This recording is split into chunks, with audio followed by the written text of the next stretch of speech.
ఒకప్పుడు పచ్చని అందమైన అడవిలో చాలా జంతువులు ఆనందంగా కలిసి జీవించేవి. ఆ అడవిలో రాజు అనే ఒక సింహం ఉండేది. అది బలమైనదే కాదు, చాలా దయగలది కూడా. అయ్యో! నాకు చాలా దాహంగా ఉంది. చెరువులో నీళ్లు లేవు. అయ్యో, చెరువు పూర్తిగా ఎండిపోయింది. అప్పుడే చిన్న కుందేలు ఒక మంచి ఆలోచన చేసింది. ఉన్నారా? భయపడకండి. నాకు ఒక ఆలోచన వచ్చింది. చెప్పు కుందేలు, నీ ఆలోచన ఏమిటి? ఏనుగన్నా, నువ్వు నీ సుండుతో నీళ్లు తీసుకురావు.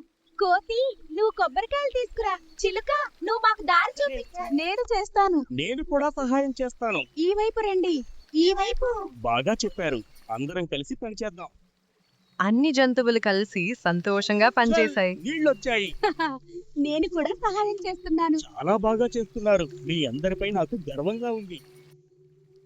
కొద్దిసేపట్లోనే చెరువు మళ్లీ నీళ్లతో నిండింది. నీళ్ళొచ్చాయి. ఆహా, ఇప్పుడు బాగుంది. మనమంతా కలిసి చేశాం. చిన్నవారు చిన్నవారు అన్న తేడా లేదు. అందరూ ముఖ్యమే.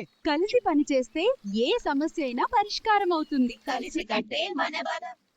ఈ కథ యొక్క నీతి: దయతో కలిసికట్టుగా ఉంటే ఏదైనా సాధ్యమే.